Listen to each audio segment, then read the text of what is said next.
Welcome to Professor M's History Hub, where we unpack the epic tales that shaped our global past. Today, we're diving into the Age of Exploration. This is the story of how, between 1400 and 1800, Europe quite literally set the world in motion. Buckle up, we're setting sail. Exploration of the world's oceans. Between 1400 and 1800, European mariners embarked on daring voyages, pushing the boundaries of the known world. These weren't just casual boat trips. This was the dawn of a global network of communication, trade, and cultural exchange. By mastering the oceans, Europe didn't just explore the world, it started to connect it. The Technology of Exploration, Part 1. You can't conquer the seas without the right tools. European mariners borrowed and improved maritime technologies from around the world. They used Chinese innovations like the sternpost rudder and magnetic compass and blended square sails with lateen sails for maneuverability. The astrolabe helped with latitude, but even that evolved into more accurate tools like the cross staff. The Technology of Exploration, Part 2. More than gear, sailors needed knowledge. They studied the trade winds of the Atlantic and Pacific and the monsoons in the Indian Ocean. Enter the Volta do Mar, or return through the sea, a clever navigation technique that used prevailing winds, even if it meant detouring into open ocean. Smart sailing beats straight lines. Motives for Exploration, Part 1. So why did they go? It wasn't just curiosity. Europeans were chasing resources, land for cash crops, and new trade routes. Portugal, a small and relatively poor kingdom, led the charge. Starting in the 13th century, they were searching for gold, glory, and a few good spice markets. Motives for Exploration, Part 2. Trade was king.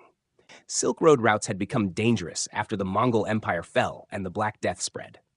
So, Europe looked for sea routes to Asia's pepper, ginger, and silk, hoping to skip the Arab middlemen and head straight to the source.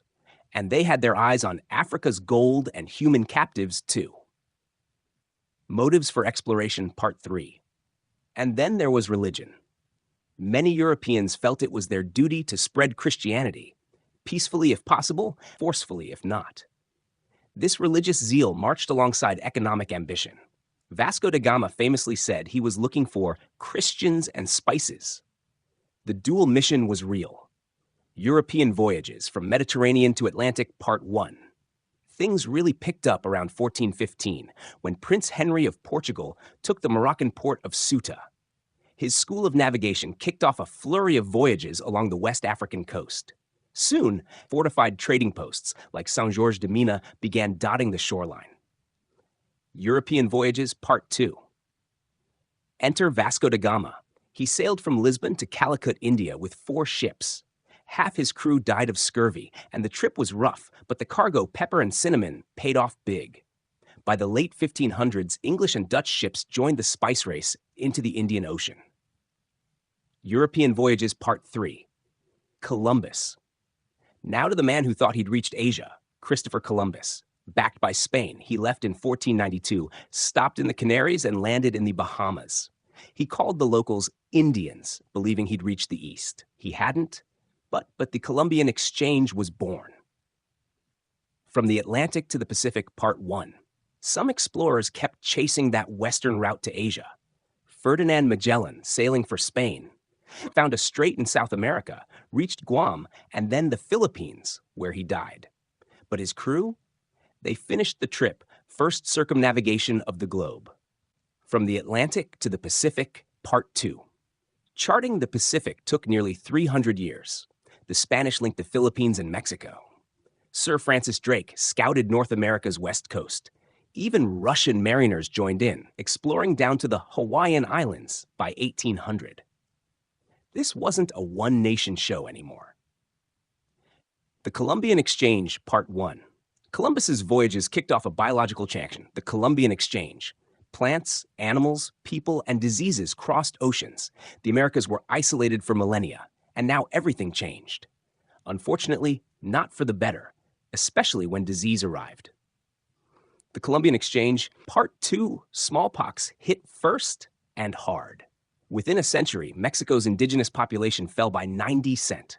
Over 100 million people across the Americas and Pacific may have died between 1500 and 1800 from imported diseases.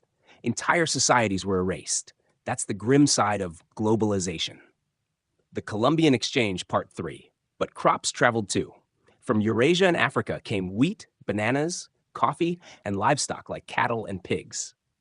From the Americas, the world got corn, potatoes, tomatoes, cacao, and tobacco. The exchange reshaped diets and economies across continents. The Columbian Exchange, Part 4. This food flow fueled population growth. The world jumped from 425 million to 900 million between 1500 and 1800. But migration played a part too. From 1500 onward, the largest group crossing oceans weren't explorers. They were enslaved Africans. The Origins of Global Trade, Part 1. European voyages birthed global trade. Silver from Mexico and Peru flowed into Asian markets. Manufactured goods, enslaved people, and crops moved along intercontinental routes. Even luxury goods from China and India changed hands in New Spain. The Origins of Global Trade, Part 2. Animals were part of this too. Fur from sables and beavers, cod, whales, seals. Natural resources became global commodities. By the 18th century, mass markets emerged for tea, coffee, sugar, and tobacco. World trade was now a giant tangled web. Trading Post Empires, Part 1. The Portuguese built the first real trading post empire, over 50 outposts between Africa and Asia by the mid-1500s.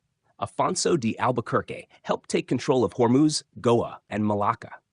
But even then, Arab and Indian traders stayed in the game. Trading Post Empires, Part 2. The English and Dutch soon followed.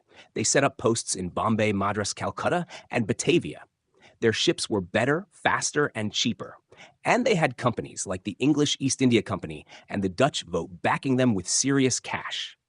European conquests in Southeast Asia.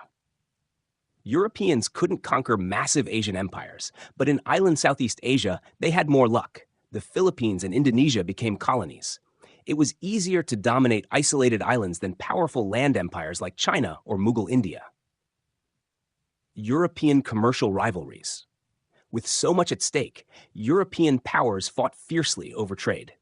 The Dutch ousted the Portuguese in much of Southeast Asia, and by 1700, French and English traders dominated in India. These rivalries weren't just local. They erupted into global conflicts, from the Caribbean to Canada. In fact, what we consider the golden age of pirates, from the mid-1600s to the mid-1700s, was essentially a series of conflicts between England, Spain, and France for control of important trade routes, especially in the Caribbean.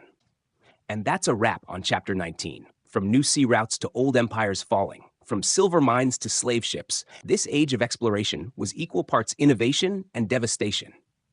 It brought the world closer, but not without cost. The modern global economy, the rise of colonial empires, even the food on your plate, all trace back to this explosive period of connection and conquest. Thanks for joining me on History Hub. Next episode, Absolutism and Empire. We'll look at how monarchs went full throttle on power and reshaped the map of Europe and beyond. Until then, stay curious.